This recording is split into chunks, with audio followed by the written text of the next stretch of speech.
राधा वल्लभ श्री हरिवंश। गुरुदेव, आपके चरणों में कोटि कोटि प्रणाम। गुरुदेव, यदि किसी व्यक्ति की मृत्यु हो जाती है तो उसका अगला जन्म हो जाता है या अपने कर्मानुसार किसी लोक को जाता है, तो महाराज जी फिर पितृ बनकर कैसे आते हैं? अगर कोई गलती हो जाए तो पितृ परेशान करते हैं, ये कैसे संभव है गुरुदेव? आप ये समझो, आप पितृ नाम दो, भूत नाम दो, कुछ भी नाम दो, अभी जो इनको बताया वो कर्म ही होता है।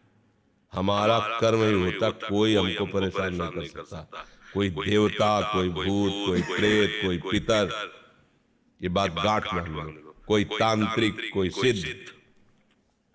यदि मेरा कर्म गलत नहीं है तो विश्व ब्रह्मांड में किसी की ताकत नहीं है कि वो हमको दंड दे सके, क्योंकि सबका शासन करता भगवान है, ईश्वर है।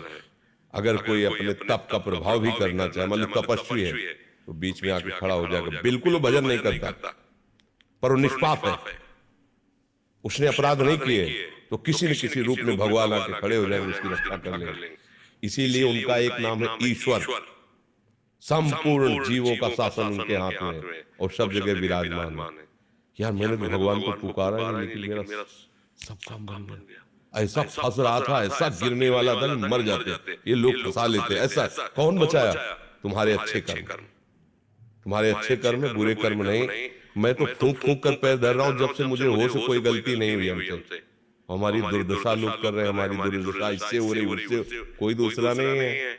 बोले तुम्हारे कोई चक्कर है? ऊपरी चक्कर है, लोग ऐसे कहते हैं। वो अरे ऊपरी और भीतरी, केवल तुम्हारे कर्म का चक्कर है, दूसरा कोई नहीं है। वही कर्म भूत बन करके तुम्हें सताएगा, वही कर्म पितर बन करके, वही कर्म ग्रह बन करके सताएगा, कोई नहीं सता सकता। जो पे कृष्ण चरण मन अर्पित तो कर है का नवग्रह रंग, रंग माने भिखारी। ये भिखारी नवग्रह तुम्हारा बाल बांका भी नहीं कर सकते यदि कृष्ण चरणारविंद में चित्त लगाएगा। और सब ग्रह तुम्हारे अनुकूल है और प्रभु से तुम विमुख हो तो कोई तुम्हारी रक्षा नहीं कर सकता, तुम्हारे कर्म तुम्हें नष्ट कर देंगे। ये सिद्धांत सबकी समझ में नहीं आता है। अगर समझ में आ जाए तो भूल जाओ कि कोई पितर है, कोई भूत है, कोई प्रेत है। वही है, वही, दूसरा कोई नहीं है। वही तुम्हें दंड देने के लिए कभी भूत बन जाते हैं, कभी मृत्यु बन जाते हैं, कभी नाना प्रकार की घटनाएं बन जाते हैं।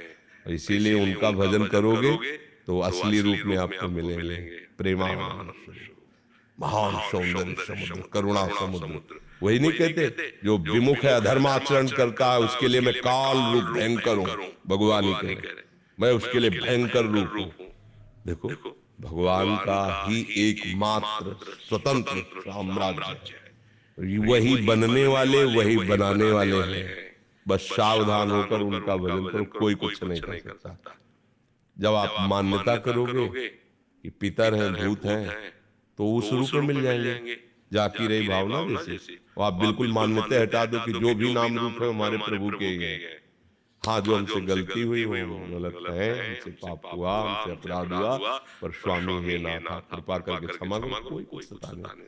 देखो, किसी का अटैक जो होता है ना, हमारे तन पर होता है, हमारे मन पर होता है। देखो ना, मतलब कोई एक्सीडेंट हुआ तो तन पर हुआ। कोई ऊपरी चक्कर जिसे कहा जाता है वो मन पर होता है। भूतावेश, कोई भी आवेश मन पर। तो ये तन मन जब तक तुम अहंकार में हो तभी तक पीड़ा दे सकते हैं। अगर भगवान को समर्पित कर दिए, अब किसी की ताकत है? भगवान के समर्पित तन और मन को कोई घसीट कर ले जाए, ऐसा होता? इतना वीर कोई पैदा हुआ है क्या? बस एक बात समझ लो, भगवान के आश्रित हो जाओ। भगवान ने गीता जी में कहा, पितरों को पूजने वाले पितर लोग को जाते हैं, भूतों को पूजने वाले भूतों को प्राप्त होते हैं, और मेरा भजन करने वाले मेरे को प्राप्त होते हैं।